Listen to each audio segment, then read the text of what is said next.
So one question that a lot of students ask me is that if all the keys sound the same, why then do we need so many keys in music? Well, the answer is actually quite simple. As pianists, it's very important for us to be able to accommodate the range of other musicians that we are playing with. I'll tell you what I mean. If you look at a keyboard, as pianists we are very lucky because our range is huge and it really doesn't make a difference whether we are playing high notes, low notes, or notes that are in the middle of the register. All we have to do is just press the key. There's no difference. Unfortunately, for other musicians, especially wind instruments and singers, it is very difficult for them to hit notes that are too high up or too low. And in some cases, it may even be impossible for them to reach those notes. So it's very crucial for us as pianists to adjust to the range of the other musicians that we are playing with. So if I play Elton John's Can You Feel the Love Tonight,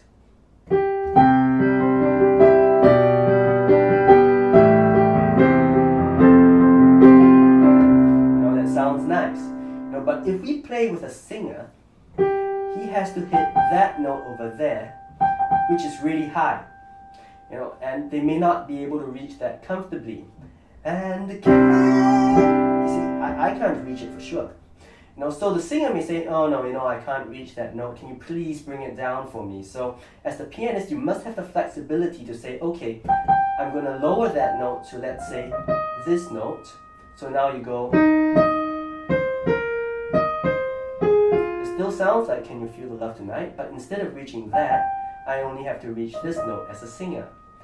Unfortunately, that means, as a pianist, instead of the key of C, I'm going to be playing the key of A flat, which is a lot more difficult.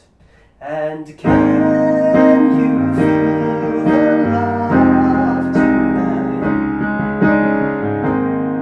But it sounds a lot better.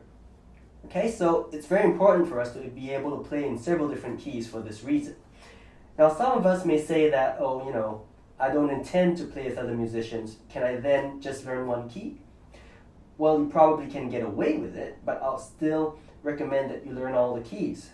And one of the reasons is that, although the keys sound similar, as you play more, you'll realize that there are some subtle differences between each of the keys. And one of the most well-documented differences is that keys with a lot of flats in the key signature tend to sound a lot darker, a lot more mellow, whereas keys with a lot of sharps in the key signature tend to sound brighter and happier. So I'm going to play Twinkle Twinkle Little Star in a key with a lot of flats, okay?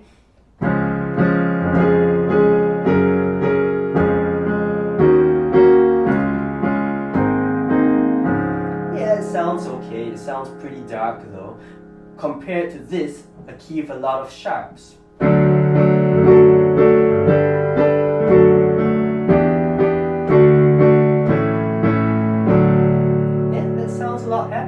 A lot more bright.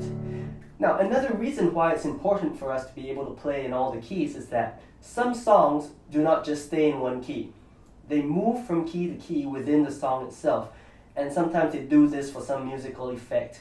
So I'm going to play Anjing by Jay Chou, okay, to show you this.